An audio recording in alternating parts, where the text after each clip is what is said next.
বাড়ির কল থেকে বের হচ্ছে নোংরা জল, জলের মধ্যে পোকা, তীব্র দুর্গন্ধ। সেই জল খেয়ে অনেকেই অসুস্থ হয়ে পড়েছেন। এলগিন রোড, উডবার্ন রোড, নারকেলডাঙ্গার বিভিন্ন এলাকার বাসিন্দাদের অভিযোগ, বেশ কয়েকদিন ধরেই চরম দুর্ভোগ চলছে।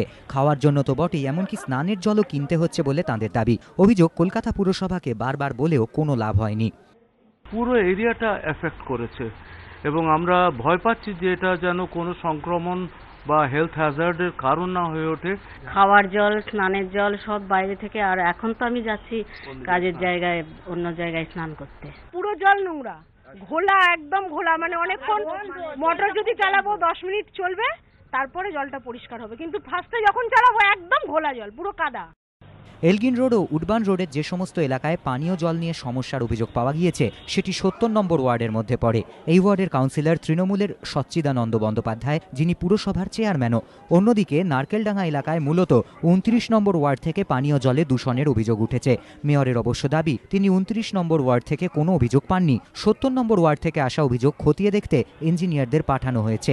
অভিযোগ, দীর্ঘদিন ধরে রক্ষণাবেক্ষণের অভাবে পানীয় জলের পাইপের ফাটল দিয়ে ঢুকে পড়ছে নিকাশি জল। মেয়র অবশ্য রক্ষণাবেক্ষণের অভাবের অভিযোগ মানতে চাননি। মেইনটেনেন্সের কোনো প্রবলেম থাকার কথা নয়, কিন্তু অনেক সময় পাইপ ব্যবহার করতে গেলে, হেভি ভেহিকেলস যেতে গেলে বা কোনো একটা কারণে হয়তো পাইপ লাইনে ব্রেকেজ হওয়ার ফলে কন্টামিনেশন ডেভেলপ করতে পারে, কিন্তু সেটা ডেভেলপ করলে সঙ্গে সঙ্গে সেটা জরুরি ভিত্তিতে ব্যবস্থা নেওয়া হয়। ২৯ নম্বর ওয়ার্ডের কংগ্রেস কাউন্সিলর প্রকাশ উপাধ্যায় অবশ্য পানীয় জলের দূষণের জন্য মেয়রকেই দায়ী করেছেন। একদম কালো জল, প্রথমত জল নোংরা, মানুষ এই জল খেয়ে যে কোনো সময় বিষাক্ত হয়ে পড়তে পারে। তার দায়িত্ব আমার না, দায়িত্ব মেয়রের। বিভিন্ন ইস্যুতে তৃণমূলের সঙ্গে প্রদেশ কংগ্রেসের সংঘাতের পরিস্থিতি তৈরি হয়েছে। পানীয় জল দূষিত এই অভিযোগের প্রেক্ষিতে পুরসভা দ্রুত ব্যবস্থা না নিলে বিষয়টি নিয়ে ফের শরিকি দল দুটির মধ্যে চাপানুতোর তৈরি হতে পারে বলে মনে করছে ওয়াকিবহাল মহল।